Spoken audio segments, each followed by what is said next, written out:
Om Shanti. Good evening.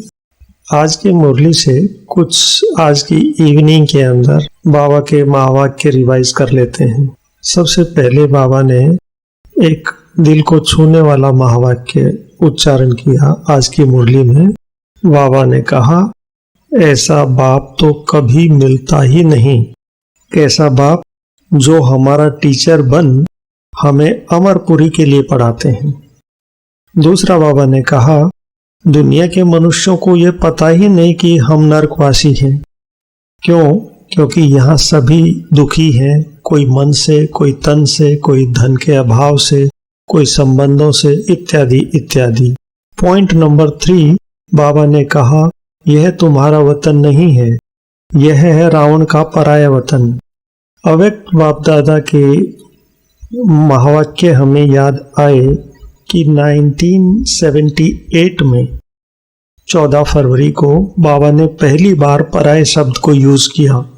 और तब जब बाबा अफ्रीका के एक ग्रुप के साथ पर्सनल मुलाकात कर रहे थे, तो वो बाप दादा के महावाक्य हम अभी रिवाइज करते हैं। उसमें बाबा ने कहा कि पराया राज्य होने के कारण परिस्थितियां तो आपके तरफ बहुत आती हैं, लेकिन जो सदा बाप के साथ है उसके आगे परिस्थिति भी स्वस्थिति के आधार पर परिवर्तन हो जाती है। पहाड़ भी राई बन जाता है। ऐसे अनुभव करेंगे जैसे कई बार यह सब बातें पार कर चुके हैं।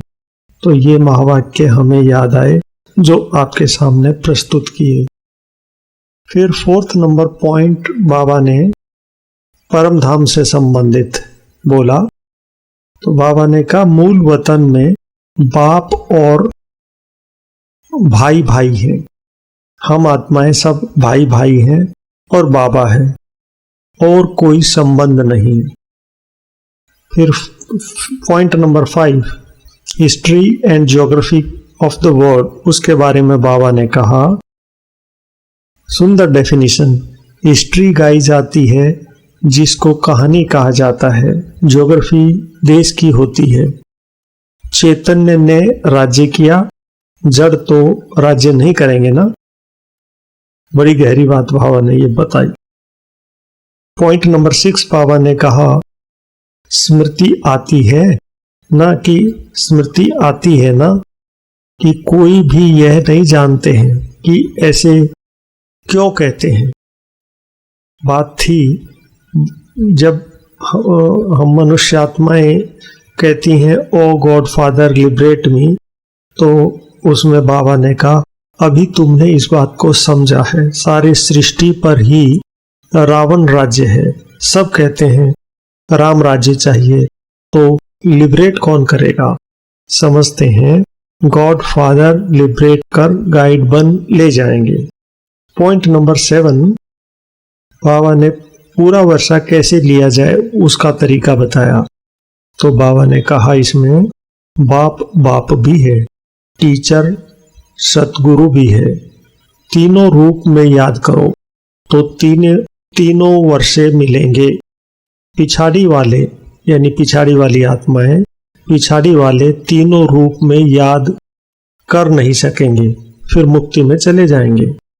पॉइंट नंबर 8 बाबा ने नॉलेजफुल बाप और नॉलेज के प्रकार उससे संबंधित बोला, जिसमें बाबा ने कहा, लौकिक बाप को परमात्मा व सुप्रीम आत्मा कभी नहीं कहा जाता। सुप्रीम तो एक ही है जिसको भगवान कहा जाता है। वह नॉलेजफुल है तो तुमको नॉलेज सिखलाते हैं।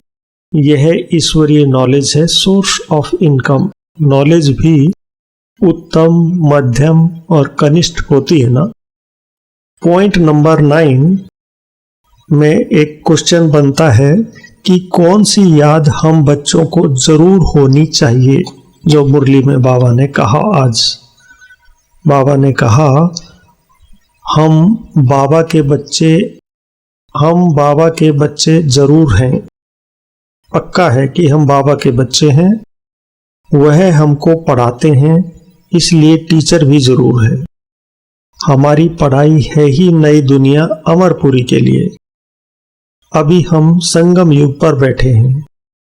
यह याद तो जरूर बच्चों को होनी चाहिए, पक्का पक्का याद करना है। तो ये बाबा के करीब 9 पॉइंट हमने याद किए आज की मुरली से। Thank you. ओम शांति।